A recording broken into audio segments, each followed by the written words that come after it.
Jim Briggs. Magic Moments, Jim Briggs.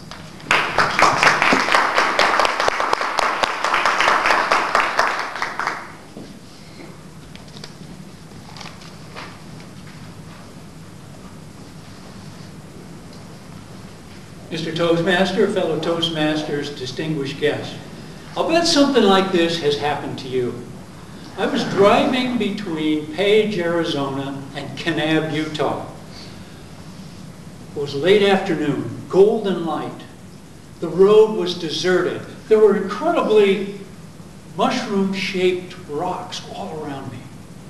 There was some new age music on the radio. It was weird, but it was perfect. All those elements came together to create a brief moment in time that was truly magical. It didn't last long, but a few miles down the road, all those elements were still in place, except that the rocks had changed to the majestic vermilion cliffs of the Colorado Plateau, and the music had changed to Rhapsody in Blue, played by none other than Gershwin himself. Well, the next day I was scheduled to drive through Zion National Park, and I got ready for the grandmother of all magic moments. I put a Grieg CD in. I figured Peer Gynt would be just the thing for Zion. I got through the park. Nothing happened. Nothing. I've decided that magic moments cannot be created. They just have to happen. The first time I became aware of this phenomenon, my wife and I were chaperoning a bunch of inland students on a whale watching trip in Boston. We were coming back to the school bus down to Boston Harbor. The sun had gone down, the skyline was highlighted in red. It was dead calm. There was a guy down there playing the saxophone. Well, my wife and I sat down and just took it in. And you know what? So did those students that just an hour before had stoked up on pizza and all kinds of caffeinated beverages. Another time we were in New Orleans, walked by the public bandstand. There was a high school band there from North Carolina playing jazz tunes. The band leader did something truly magical. He stopped them. He walked out in the audience and he got this street musician and brought him up on the stage. He had a battered old saxophone. He says, told the students, "This is Tyrone and he's going to join our band." And when Tyrone played his solo, those kids went nuts. And I guarantee when they have their 20-year reunion, that's the first thing they're going to talk about. So far, all my examples have involved music, but music isn't necessary for a magic moment. I was a volunteer crew member on a ship, a sailing vessel, an environmental ship called the Clearwater. We were going across Long Island Sound, dense fog. The captain called me and gave me an air horn, told me to stand up on the bow, and if I saw anything move, to honk. I'll tell you, I felt like the first mate on Henry Hudson's ship, the Half Moon.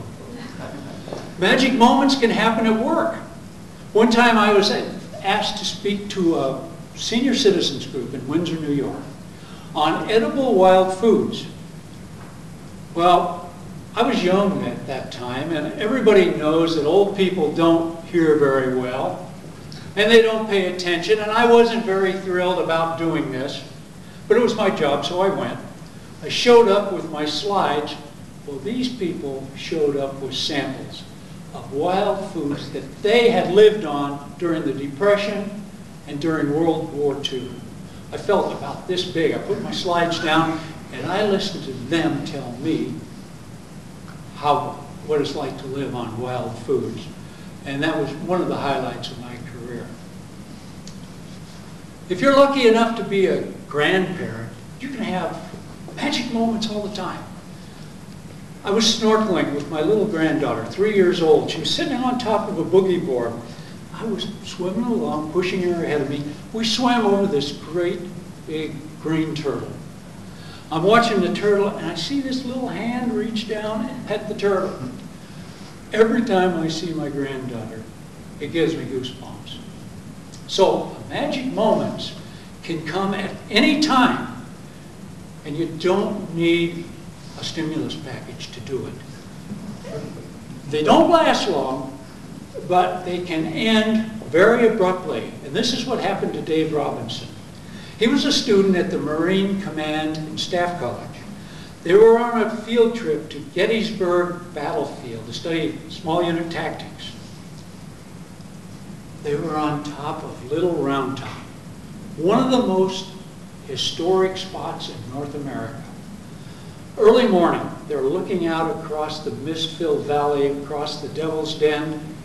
Off in the distance, they heard musket fire. They heard cannons.